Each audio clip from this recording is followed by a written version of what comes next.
Hi everyone, my name is Andrea Marquez, and this is my Art 1 History Final, where I'm going to be talking about Egyptian religious beliefs and their funerary practices through the artwork featured in King Tutankhamen's tomb. So, King Tutankhamen was only 9 years old when he became Egypt's youngest pharaoh after the passing of his presumed brother, who was his father, King Akhenaten's successor. He would rule Egypt for another 10 years with his wife, who was believed to be his own half-sister, and you can see her right here to the right with him in a relief. The cause of King Tut's death is widely speculated among scholars, especially considering the fact that he died at only 19 years of age. However, according to Egyptian and German scientists, it's highly likely that the king died from a malaria infection. Despite his short reign, his legacy as Egypt's most notorious king lives on to this day through the discovery of his tomb and the iconic artworks that lived within it. So the earliest and more primitive forms of graves were obviously just holes in the ground. They just had to be big enough to hide away the deceased. But this began to change around the 4th and 5th dynasties when Egyptians began to mummify the dead intentionally instead of unintentionally, when people were naturally mummified because of the dry sand and air that was around them in their environment.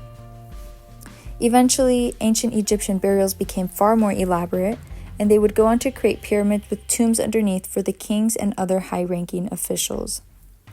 The burial practices became representative of their own religious beliefs, as the kings were revered as descendants of the gods. The most important feature of Egyptian religious life was the care of the dead. They believed that a person required their body to be fully intact to be able to get to the afterlife. And obviously everybody wanted to make it to the field of reeds, which was their version of heaven, a place where they could live peacefully for all eternity. This ultimately began the intricate mummification processes and the creation of thousands of expensive artifacts that would help the dead on their journey to the afterlife, and we can clearly see this in King Tut's tomb. So, unlike some of the more traditional burials of the Egyptian elite, King Tut's sarcophagus contained not one, not two, but 3 different coffins nested within each other like Russian nesting dolls. The 2 outer coffins were made out of wood and then covered in a layer of gold and decorated intricately with lapis lazuli and turquoise, since the gods were thought to have skin of gold and bones of silver and hair of lapis lazuli. The outer layer represents the king as the deity Osiris, the Egyptian lord of the underworld. The hands are covered with gold foil and crossed on the chest, holding the royal badges inlaid with blue and red glass paste. Howard Carter, the British archaeologist and Egyptologist who discovered the intact tomb in November of 1922, stated in his excavation notes that the sarcophagus was covered with thick black pitch-like layer which extended from the hands down to the ankles. This was obviously an anointing liquid which had been poured over the coffin during the burial ceremony and in great quantity.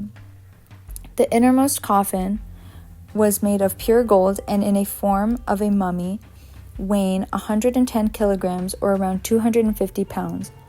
Within the innermost coffin lies the iconic mask of King Tut, which would have been placed over his mummified body. The mask is covered with spell 151b from the Book of the Dead, which Egyptians used as a roadmap for the afterlife.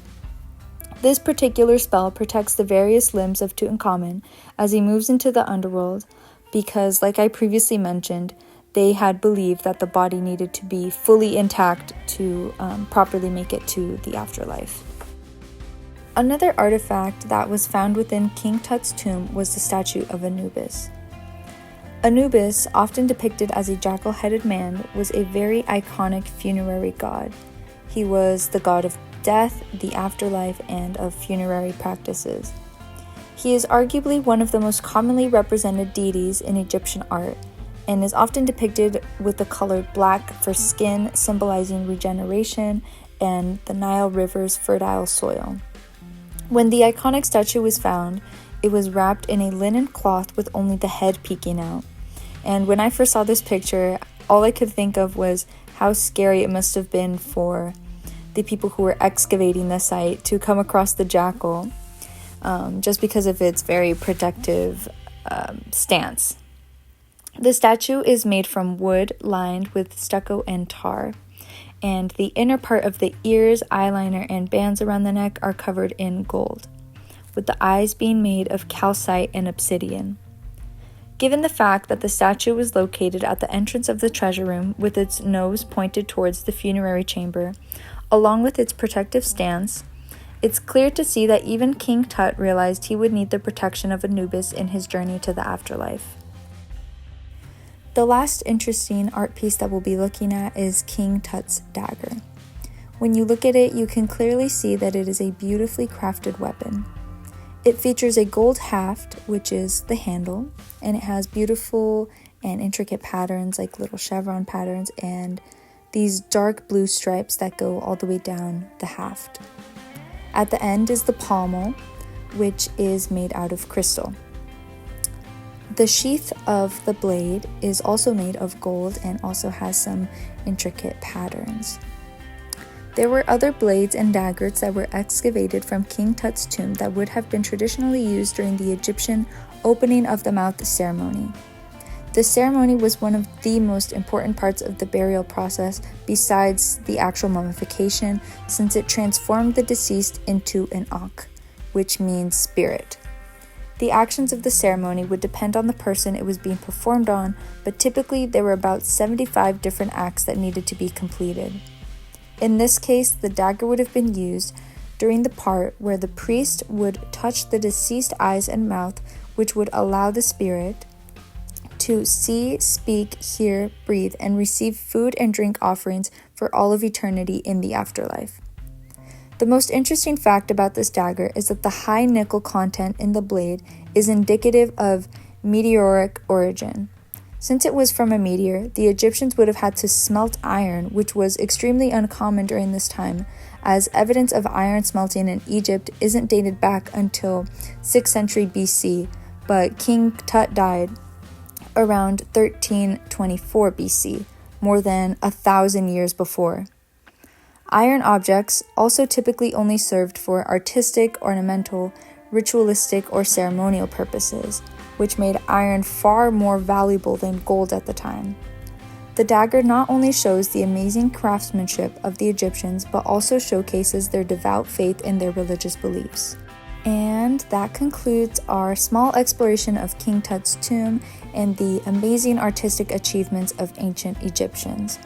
The intricate designs and beautiful details of King Tut's sarcophagus, the symbolic significance of Anubis's shrine, and the advanced metalwork found within the young pharaoh's tomb all speak to a civilization that is deeply devoted to their religious beliefs and funerary practices, truly respecting the journey to the afterlife. So that's it. Thank you for watching, and I hope you guys learned something new.